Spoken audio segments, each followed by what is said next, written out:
Europe 1, il est 8h moins le quart, l'interview politique, l'interview vérité plutôt de la présidentielle. Thomas, vous recevez ce matin François Asselineau, candidat UPR, Union Populaire Républicaine, à la présidentielle. Bonjour François Asselineau. Bonjour. Bienvenue. Tiens, d'ailleurs, on dit Asselineau ou Asselineau? Non, Asselineau. Asselineau, voilà. Ça c'est clair. Vous avez 59 ans, François Asselineau. Quand il était enfant, François Mitterrand se rêvait, paraît-il, en pape ou en roi de France. Et vous? Non, moi je rêvais d'être ambassadeur de France au Japon. D'accord, vous êtes beaucoup allé au Japon, vous parlez d'ailleurs japonais couramment, je crois. Pas couramment, mais je parle un peu, oui. La politique, ça vous a pris quand? Ça vous a pris comment? Ça m'a pris après avoir passé 4 ans en cabinet ministériel dans les années 90 auprès du ministre du Commerce extérieur du gouvernement Balladur. Ça m'a permis d'accompagner, c'était sous la cohabitation, ça m'a permis d'accompagner François Mitterrand en Corée, au Kazakhstan. Et puis ensuite, j'ai été conseiller auprès du ministre des Affaires étrangères du gouvernement Juppé, Monsieur de Charette. Ça m'a permis d'accompagner notamment Jacques Chirac dans de très nombreux pays du monde et donc de voir au plus haut niveau de l'État quelles étaient les problématiques du gouvernement français, de la France, et de découvrir qu'en réalité les Français élisent des dirigeants qui n'ont plus les manettes. Alors, lors du débat à 11, il y a quelques jours, vous aviez dit, en accompagnant précisément François Mitterrand et Jacques Chirac, j'ai découvert que les dirigeants n'ont plus les manettes, les grandes décisions sont prises par la Commission européenne, par la BCE et par l'OTAN. Du coup, vous voulez le Frexit. Mais pourquoi jeter le bébé avec l'eau du bain? Pourquoi sortir et ne pas réformer l'Europe? Parce que j'explique qu'en fait, on ne peut pas réformer concrètement les traités européens. Bien sûr, on pourrait formellement le faire, ça n'est pas interdit. Mais pour réformer les traités européens, il faut avoir l'accord unanime des 27 autres États. Donc vous dites que c'est impossible? Il faut 28 gouvernements qui soient d'accord pour rouvrir les dossiers pour modifier des compromis qui ont 60 ans d'âge et au bénéfice des intérêts français, c'est-à-dire au détriment des intérêts des autres États. Et après, il faut les accords des 28 autres peuples. Il faut donc 56 accords unanimes. Ça ne peut pas fonctionner. On l'a vu. Regardez, comment s'appelle-t-il, Lionel Jospin en 1997. Il avait promis, après la dissolution, de renégocier les critères de Maastricht. Il n'a rien renégocié. Donc vous dites on ne peut pas négocier avec Jean-Luc Mélenchon qui dit j'essaierai de changer les choses de l'intérieur. Oui, mais sinon... M. Mélenchon sait très bien que c'est pas vrai. Il ment aux Français, comme Mme Le Pen qui propose aussi de renégocier les traités. D'ailleurs, vous avez vu M. Mélenchon il commence à y avoir des pourparlers avec M. Hamon. Mais si M. Hamon a dit qu'il allait voter pour Mélenchon au deuxième tour, parce que M. Hamon, semble-t-il, est dans les choux, M. Hamon, c'est un ultra-européiste. Ça veut dire que forcément, parmi les électeurs de Mélenchon, il y aura des cocus, excusez-moi. Et les cocus, ça sera, malheureusement, on voit très bien où ça va pencher. Mélenchon, c'est le Tsipras français. Voilà. Mais la vérité, factuellement, c'est que depuis 60 ans, François Asselineau, l'Europe nous a garanti la paix. L'Union européenne, c'est 60 ans de paix. On a appris à se parler, à ne pas rester chacun dans son coin, à se supporter, à s'accepter. Mais écoutez, si l'on sort de l'Union européenne, on restera à l'ONU et au Conseil de l'Europe. On aura 1000 moyens de parler avec nos partenaires. Et d'ailleurs, on restera dans 6650 traités. J'en avais parlé d'ailleurs ici même. Et vous aviez d'ailleurs l'une de vos consoeurs qui avait vérifié auprès du Quai d'Orsay si ce que je disais était vrai ou faux. Elle avait conclu que c'était vrai. C'est Géraldine Vossler dans le vrai faux et c'est exact. Et c'est exact, voilà. Donc, par ailleurs, l'idée selon laquelle ce seraient les directives sur le beurre de cacao, la taille des sièges de tracteurs de la Commission européenne qui aurait assuré la paix, ça fait partie de la propagande. Là, c'est une vision un petit peu caricaturale quand même. S'il y a eu la paix en Europe, excusez-moi de le souligner, c'est parce qu'il y avait l'équilibre de la terreur entre le pacte de Varsovie et l'OTAN. Et moi, actuellement, les risques de guerre, ils viennent d'où? Ils viennent pas de l'Allemagne qui est en plein déclin démographique.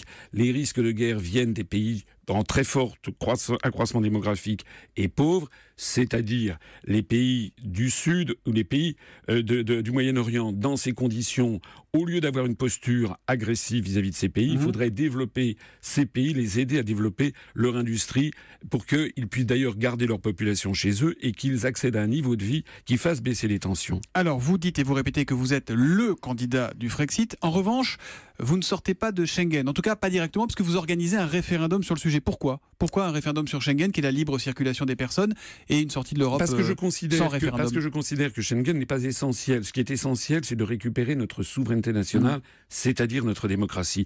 Vous voyez d'ailleurs au passage que je dis exactement l'inverse de Mme Le Pen. Mme Le Pen, elle veut sortir de Schengen tout de suite, et en revanche, elle veut entamer des renégociations à la Saint-Glinglin sur l'Union européenne. D'ailleurs, elle a dit récemment qu'elle sortirait peut-être de l'euro après les élections italiennes de 2018.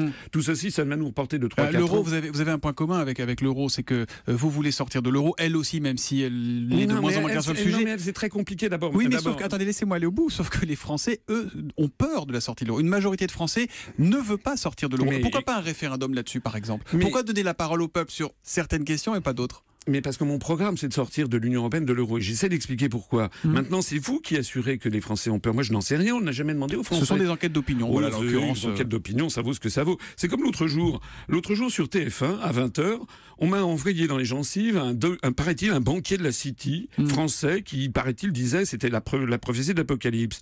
Il s'appelle monsieur David Blanc.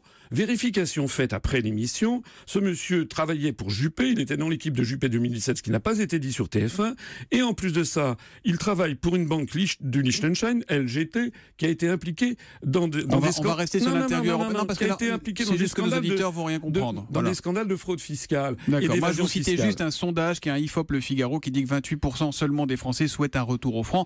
Après on est d'accord, c'est un sondage, c'est une photographie, etc. De toute façon, vous savez faire de la politique, ça n'est pas suivre les sondages nécessairement.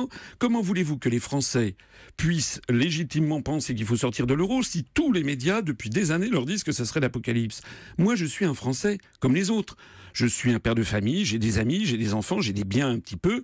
Je n'ai pas envie d'aller à la catastrophe. Si je dis qu'il faut sortir de l'euro, croyez-moi, j'ai été délégué à l'intelligence économique au ministère des Finances. Je sais de quoi je parle. L'euro est en train d'exploser et il vaut mieux en sortir avant qu'après. Qu'est-ce que vous diriez, comme votre délégué régional Daniel Bellu, que des multinationales allemandes et américaines qui ont financé Adolf Hitler étaient aux origines de l'Union européenne, François Asselineau? D'abord, c'est pas notre délégué régional. Deuxièmement, je pense que c'était pas très intéressant de point de vue politique de parler de ça en ce moment. Mais sur le fond, il faudrait entamer un grand débat sur le fond, sur les origines de la construction européenne. Vous n'êtes pas en désaccord avec ce qu'il dit? Mais écoutez, c'est un débat d'historien. Moi, je ne suis pas là en train de chercher un poste de doyen de la faculté d'histoire, mais il faut qu'il y ait un débat qui ait lieu sur les origines de la construction européenne. D'ailleurs, les auditeurs devraient aller se renseigner sur le Financé par des multinationales allemandes et américaines qui ont financé Adolf Hitler. C'est là l'origine de l'Union européenne. Écoutez, Henry Ford, comment dirais-je, avait été reçu par Göring. C'est tout à fait exact que quelqu'un comme Walter Hallstein, le premier président de la Commission européenne, a été un juriste envoyé par Adolf Hitler en 1938 pour négocier avec les Italiens un projet de nouvelle Europe. Mais ça fait partie... J'invite les auditeurs, par exemple, à aller se renseigner sur Walter Hallstein, sur notre site upr.fr ou bien sur Wikipédia. Sur votre site, on apprend aussi que la CIA a financé la construction européenne, selon vous? Non, pas selon moi. C'était le magazine Historia que j'ai sorti devant TF1 l'autre jour. Ça a fait... Vous aimez bien nous parler de TF1, mais là, vous êtes sur Europe 1 ce matin. Quelques questions concrètes sur votre programme, François Asselineau. Dans la France de François Asselineau, on roulera en taxi ou en Uber? Plutôt en taxi, parce que je suis contre la précarisation généralisée de toutes les sociétés, de toutes les professions réglementées. C'est d'ailleurs demandé par la Commission européenne.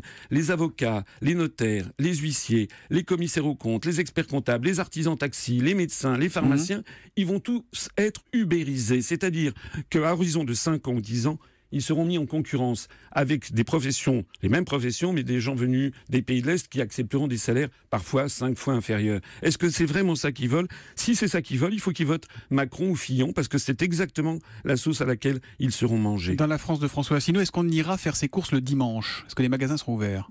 Moi, je souhaite qu'on reste dans la situation actuelle, c'est-à-dire que les petits commerces puissent être ouverts le dimanche matin, mais je ne souhaite pas que l'on ouvre tous les magasins le dimanche, parce que je pense que la loi du fric ne doit pas être la vertu cardinale de la société française.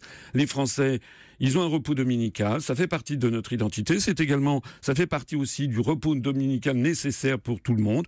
Moi, je ne suis pas favorable à la remise en cause de ça. J'ai une dernière question. Est-ce que vous connaissez ça, François Asselineau?